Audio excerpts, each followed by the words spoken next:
Kalau dulu orang mau riak susah kan, mau taruh di mana. Sekarang tinggal masukkan ke Facebook, tinggal sebar di pencitraan, sangat gampang.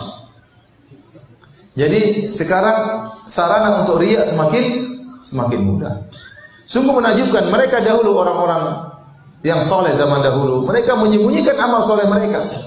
Mereka berusaha sembunyikan amal soleh mereka, takut tidak diterima oleh Allah. Sekarang sebagian orang justru berusaha menampakkan amal solehnya, berusaha. Sering kita lihat di Mekah, orang bergaya di depan Ka'bah. Foto dulu ya, sebentar deh. Sambil pura-pura menangis. Sudah, belum itu. Subhanallah. Ini luar biasa doa, angkat dua tangan kepada Allah, pahala besar. Kalau diangkat karena Allah Subhanahu wa taala. Tetapi ini tidak diangkat untuk Allah Subhanahu wa taala. Ya. Kemudian di antara syirik juga kecil yang tersebar adalah, dan ini saya jadikan penutup sebagai pengingat bagi diri kita semua, adalah beramal soleh karena ingin dipuji. Ya, beramal soleh untuk dipuji namanya riya. Ya, kata Nabi SAW, akhwafu ma akhafu alaikum asyirkul asghar. Yang paling aku khawatirkan menimpa kalian adalah syirik kecil. Fasa'aluhu, mereka bertanya, apa itu syirik kecil? Kata Nabi, ar-riya, yaitu seorang beramal soleh untuk dipuji. Dalam sebagian hadis Rasulullah SAW mengatakan, yaqumur rajulu fayusalli fayuzayyina salatahu lima yara min nadhar rajulun ilaihi. Seorang berdiri kemudian dia salat, dia bagus-baguskan salatnya karena dia tahu ada orang sedang memperhatikan dia salat. Biasanya dia kalau salat rakaat pertama qul huwallahu ahad, rakaat kedua qul a'udzu birabbil falaq, karena ada bupati salat di belakangnya, rakaat pertama surat Al-Baqarah, rakaat kedua surat Ali Imran. Ingin cari muka sama bupati. Saya ingatkan zaman sekarang, zaman now, media sosial banyak kita punya. Seorang macam-macam, dia shooting dirinya di depan Masjid Nabawi, ya.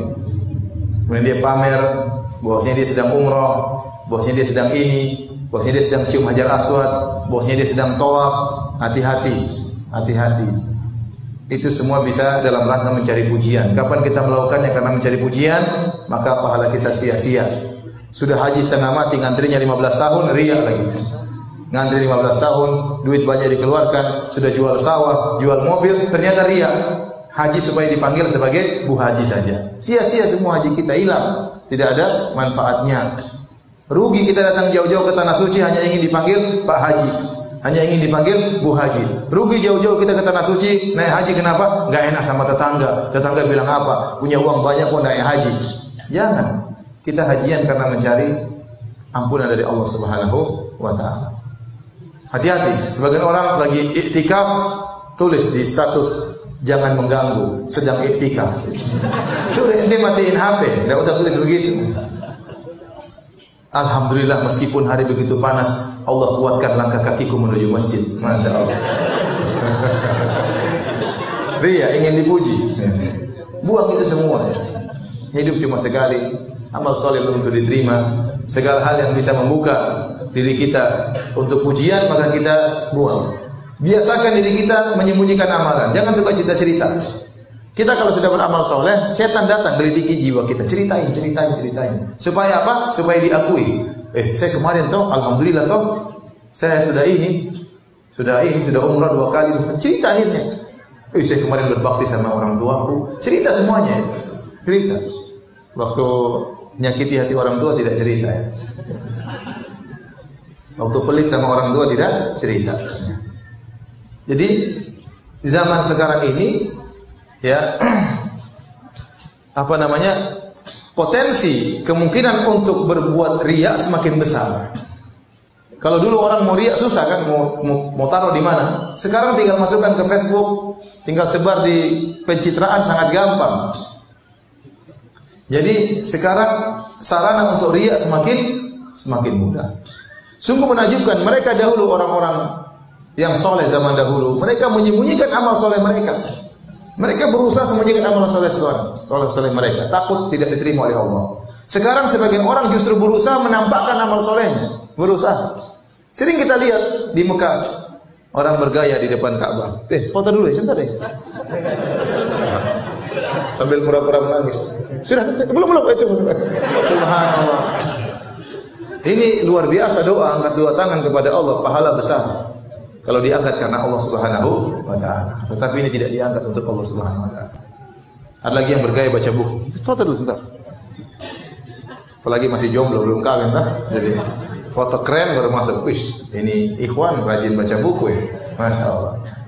Padahal cuma pas di foto saja. Jadi hati-hati ikhwan. Ya. Bapak-bapak ibu sekalian, kalau kita pernah melakukan riya, pamer-pamer ibadah kita beristighfar kepada Allah.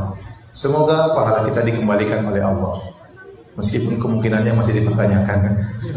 Tetapi kita latih diri kita mulai sekarang, jauhi segala syirik-syirik. Syirik besar termasuk syirik-syirik kecil. Sehingga kita meninggal dalam kondisi bersih dari segala kesyirikan. Ya. Yang pernah melakukan syirik-syirik bertobat. Karena di antara keindahan Islam, di antara rahmat Allah, bukan syarat orang masuk surga tidak pernah berbuat syirik. Itu bukan syarat Islam. Tetapi yang penting waktu meninggal bersih dari apa?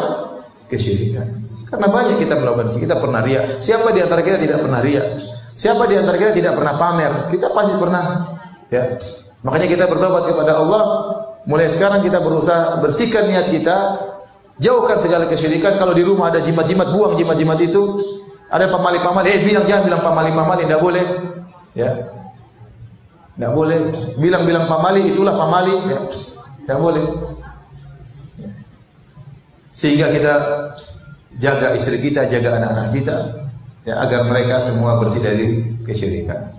Baik, demikian saja hadirin hadirat, ya, sedikit yang saya sampaikan pada kesempatan hari ini tentang syirik-syirik yang beredar di masyarakat. Kalau ada yang bertanya saya persilahkan. Wallahu ta'ala alam bisawab.